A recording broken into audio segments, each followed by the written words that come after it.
Em voz alta, toda a igreja, pode ser? Não basta ouvir, é preciso responder. Mas ouça com muita atenção, por favor. Não deixe nada tirar a sua atenção, não, roubar a sua atenção. Para que você entenda, eu vou procurar ser objetivo, direto, didático, o máximo possível, para ajudar você.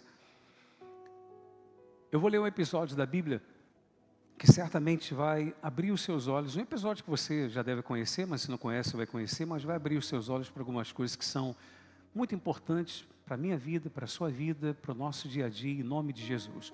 O tema da mensagem, então, não basta ouvir, é preciso responder. Aí você pergunta, mas como assim? Não basta ouvir, é preciso responder. Deus espera uma resposta da nossa parte quando Ele fala conosco alguma coisa. É muito comum a pessoa, às vezes, ouvir a voz de Deus, ou a palavra de Deus, né, através do que sai do altar. Ela ouve a voz de Deus, e é muito comum, às vezes, a pessoa falar assim, eu creio nisso.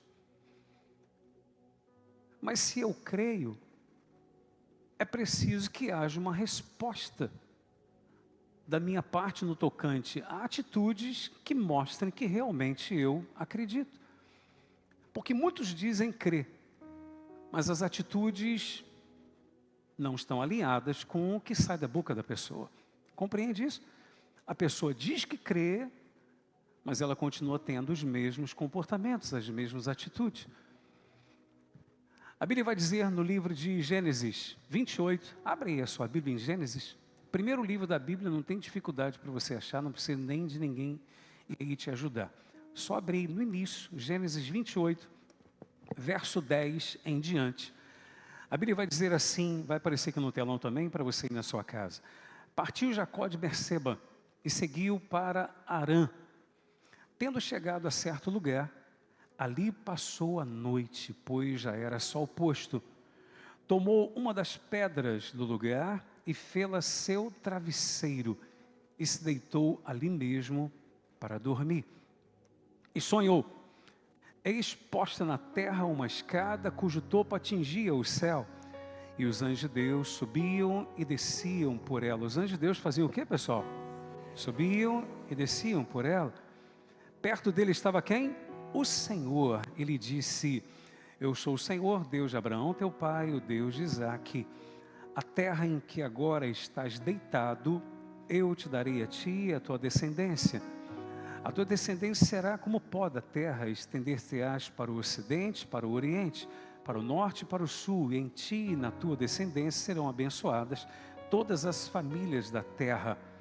Eis que eu estou contigo, repete isso, eis que eu estou contigo e te guardarei por onde quer que fores, e te farei voltar a esta terra, porque te não desampararei até cumprir eu aquilo que te hei referido. Versículo 16, leia em voz alta comigo agora, por favor. Despertado Jacó do seu sono, disse, na verdade o Senhor está nesse lugar, e eu não sabia. E temendo disse, quão temível é este lugar, é a casa de Deus, a porta dos céus. Por enquanto só até aí, daqui a pouco eu volto lendo com você a partir do versículo 18, mas fixe os seus olhos em mim, por gentileza, por favor, em nome de Jesus. Só para você entender o que estava acontecendo, para você situar-se dentro do episódio, Jacó estava fugindo do seu irmão que queria lhe matar. Tem alguém aqui fugindo de alguém que está querendo lhe matar? Tem? Por que eu fiz a pergunta? Porque eu não sei o que é isso. Talvez você também não saiba o que é. Alguém já teve alguma vez alguém que disse, eu vou te matar, e essa pessoa estava te perseguindo e você teve que fugir dela? Já teve, dona Xênia? Alguém mais já teve? Já teve, Kleber? Alguém mais? Que sentimento a pessoa deve ter? Bom ou ruim? Eu não sei se é o meu ouvido. Bom ou ruim, pessoal? Ou você está pedindo, Senhor, eu quero que alguém queira me matar. Estou pedindo, alguém está pedindo isso em oração? Não, pois. Então o sentimento é ruim. Jacó estava fugindo do irmão dele que queria lhe matar, porque Jacó havia lhe roubado o direito que era do seu irmão de primogenitura. Porque Jacó priorizava o espiritual, o irmão dele, Esaú, não priorizava. E no que Jacó rouba de Esaú o direito de primogenitura, a bênção do pai, Isaac, o irmão fica injuriado com Jacó e promete: eu vou matar o meu irmão. E Jacó teve que fugir. Foge para Harã. Ele não sabia o que ele esperava lá, ele sabia que tinha parentes lá. Mas não é como hoje, você vai para casa de alguém e você manda o que primeiro? Manda um WhatsApp para saber, ué. Vem cá, tem lugar para mim aí? Dá para eu ir? Você quer eu aí? Você não vai dar uma de entrão. Sim ou não, igreja? Claro que não vai, né? Ou vai? Não vai, né? Você vai avisar primeiro. Vai avisar. Primeiro, estou indo, posso ir? Eu não sei se já chegou alguém na sua casa dizendo: vim ficar uns dias aí. E você... Não, mas não chamei. Já aconteceu, já, pessoal?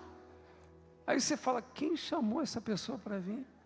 E a pessoa: não, vim ficar só uns dias. E esses dias, um montão de tempo. Mas vamos lá. Jacó não tinha como mandar mensagem, então ele não sabia o que ele esperava. Ele vai para Padã Arã. E chega um lugar, ele tem que repousar, tem que dormir. O que ele faz? Pega uma pedra. Aqui eu começo de fato a mensagem. Põe atenção nisso. Ele pega uma pedra e faz da pedra o seu travesseiro. Ele dorme ou não? Dorme, tanto que ele tem um sonho. Para ter um sonho tem que dormir. É ou não é verdade?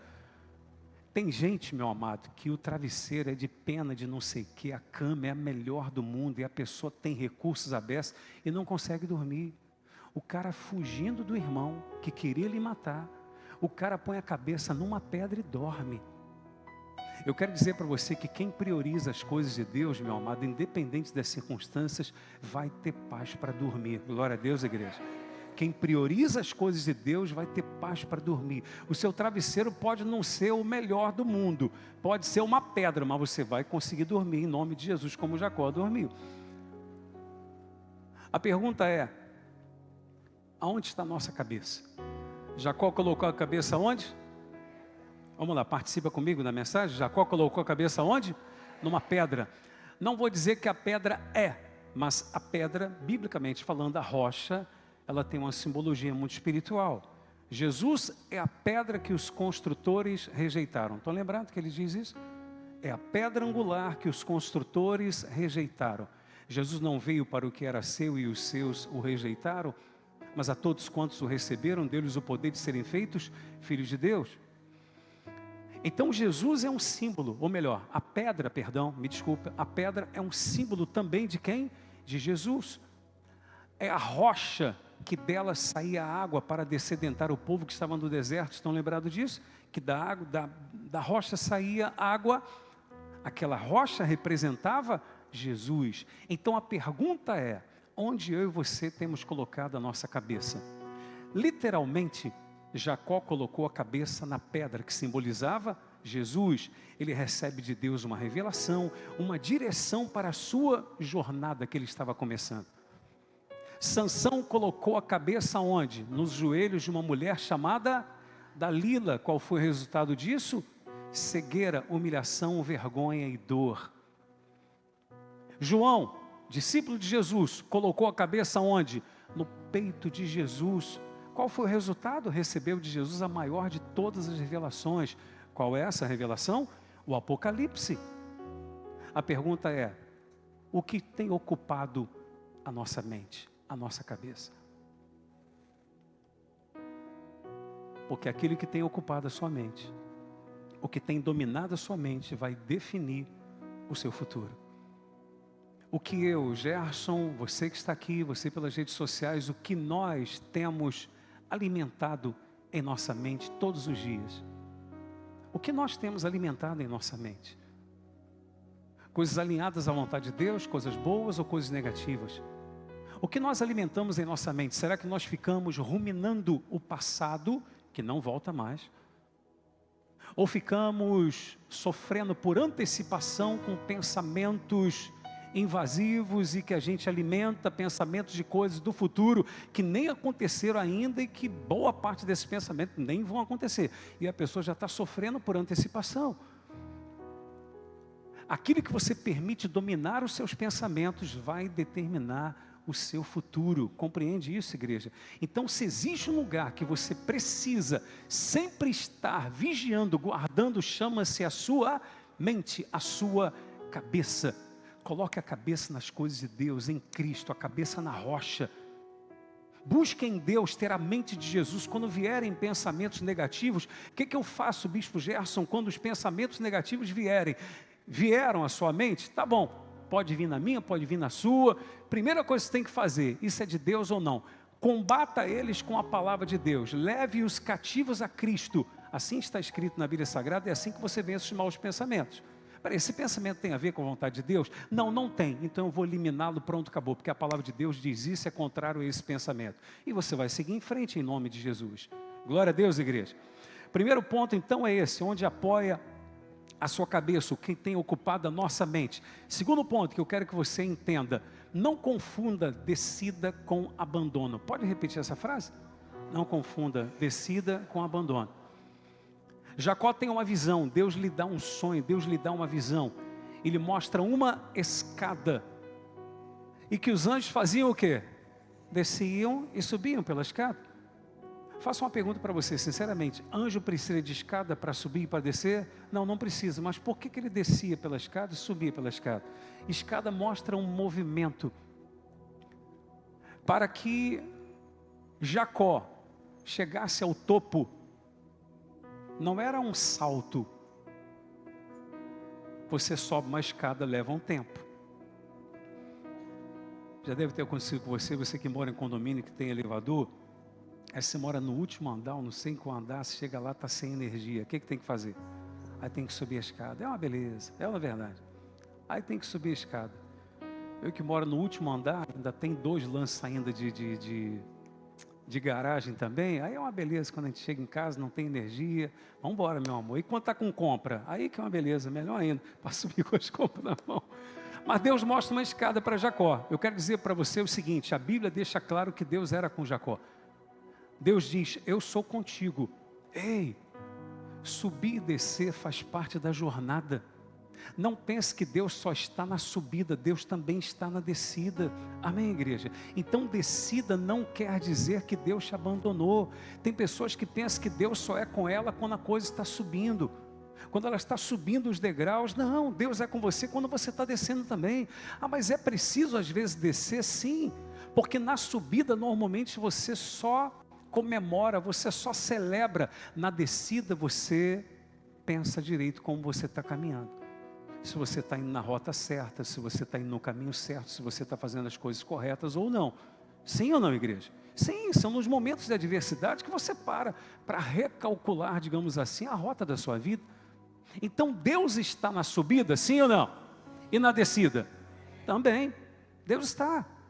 Ele é Deus dos montes e Deus dos vales, está escrito isso. Você sabe que certa vez o povo de Israel teve uma peleja contra inimigos, e essa peleja aconteceu nos montes, e Israel prevaleceu, e os inimigos, tiveram que fugir. Aí os inimigos se reuniram, os que sobraram, com outra parte do exército, e disseram, olha, vocês perderam para esse povo de Israel, porque o Deus deles é Deus dos montes. Vamos lutar contra eles no vale, e aí vocês vão prevalecer. Aí nós prevaleceremos contra eles. Aí Deus chama o seu povo e diz assim, o seu exército, o líder, e diz, eu vou mostrar para eles e para vocês que eu não sou apenas Deus do monte, eu sou do vale também. Podem ir contra eles no vale, porque vocês vão vencer, porque eu vou estar com você. Deus tem uma notícia para você, eu tenho uma notícia para você nessa noite, é de Deus para a sua vida. Meu amado, esteja você subindo ou descendo, Deus é contigo. Não importa a sua circunstância que você está vivendo, Deus é contigo, porque Ele é contigo, você vai prevalecer para a glória de Deus, em nome de Jesus. Quem crê, glorifica ao Senhor. Aí você vai dizer, bispo, eu não estou entendendo que o tema da mensagem não basta ouvir, é preciso responder. Já vou chegar lá. Uma última coisa, nesse ponto aqui, para eu ler o restante e a gente fechar a nossa mensagem. A Bíblia vai dizer que quando Jacó ele desperta, ele diz, ele tem um entendimento, meu Deus, eu estou na casa de Deus, que é a porta do céu. A casa de Deus é o quê? Não considere comum o lugar onde Deus pode falar com você e transformar a sua vida. Você pode falar com Deus em qualquer lugar, você pode falar com Deus no monte, você pode falar com Deus na praia, você pode falar com Deus na sua casa, na rua, em qualquer lugar, Ele vai te ouvir. Mas se existe um lugar que Jesus disse é a casa de oração, é a casa de Deus. Então não considere esse lugar aqui qualquer lugar. A decisão que você toma aqui, neste lugar, na casa de Deus, é uma decisão que você está tomando diante da porta do céu. Ou seja, nós estamos aonde? Diante da porta do céu. Essa porta pode abrir para você nessa noite, meu amado, e bênçãos sem medida serem derramadas sobre a sua vida. Vai depender do quê? Da sua decisão, da sua resposta à palavra que Deus está te dando nessa noite, do que você estará disposto a dizer para Deus, e não apenas dizer, mas fazer diante da palavra do Senhor. Nunca considere esse lugar qualquer lugar. Entre aqui, tenha reverência sim, sobretudo a Deus, mas respeite o lugar, em nome do Senhor Jesus. Respeite a casa de Deus.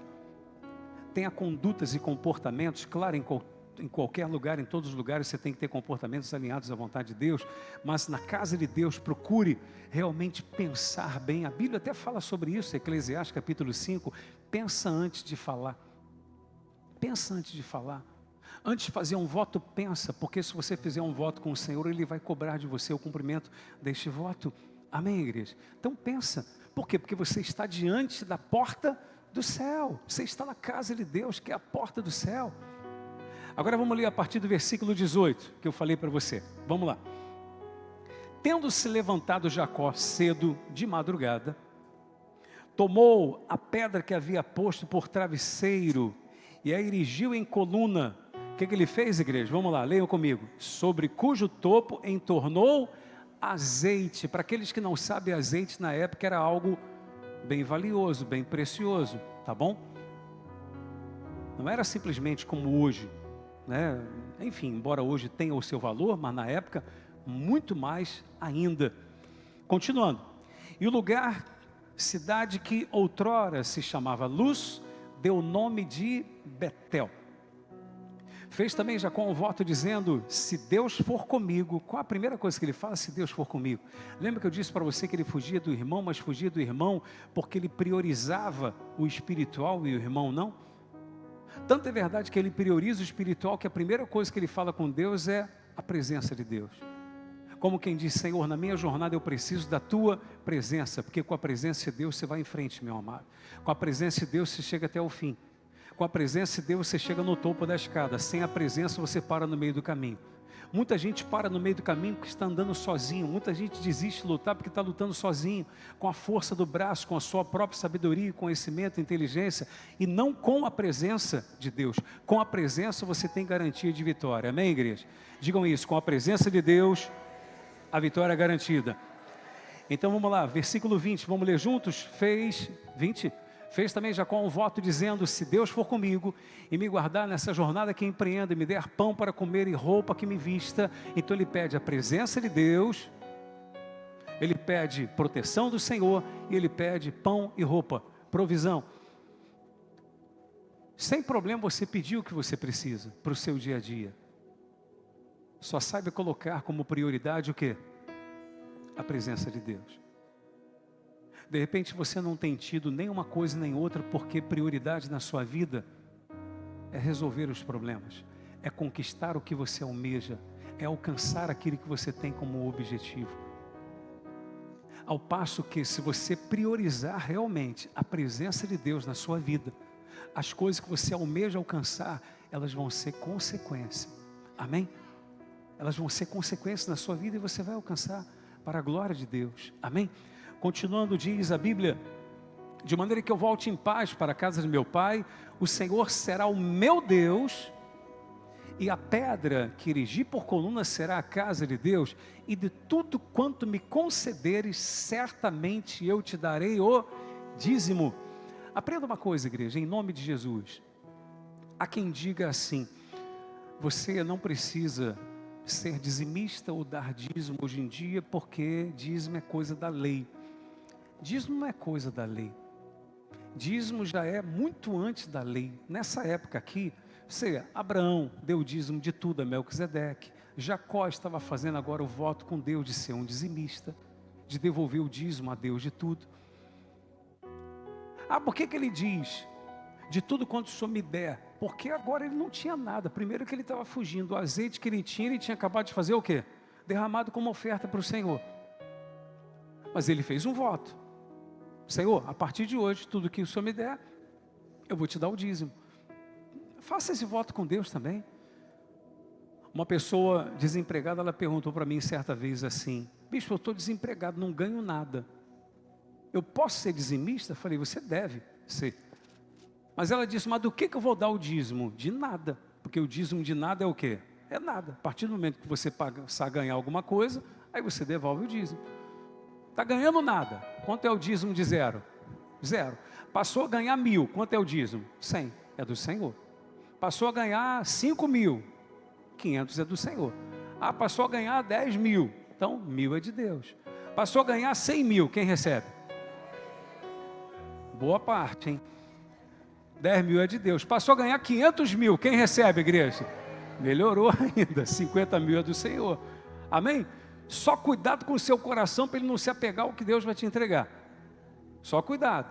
Em nome de Jesus. Então Jacó faz o voto de ser dizimista. Mas o que eu quero chamar a sua atenção aqui é para o seguinte, meu amado. Qual é o tema da mensagem de hoje? Não basta ouvir, é preciso responder. Vamos repetir isso? Não basta ouvir, é preciso responder. Jacó ouve a voz de Deus, recebe a direção de Deus. Mas ele não simplesmente fica emocionado e diz, que emoção, Deus falou comigo, eu senti a sua presença, eu estou na casa de Deus. Não, ele respondeu com uma atitude. Aquilo que até então era só dele, que era o seu azeite, agora ele compartilha com quem? Com Deus. Você compreende isso, igreja? A pessoa, quando realmente ela tem uma experiência com Deus, ou ela crê na palavra de Deus, ela não simplesmente se emociona. Ela pode até se emocionar, mas ela não para simplesmente na emoção.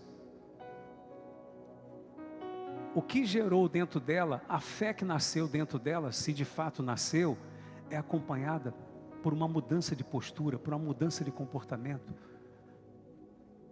Aquilo que era só dela, agora é do Senhor também. Mas como assim, bispo? Eu não estou falando aqui só de dízimo e oferta não, pessoal. Eu não estou falando isso para você dar oferta, que eu já pedi oferta no culto, não já pedi? Embora você pode dar a hora que você quiser, enfim.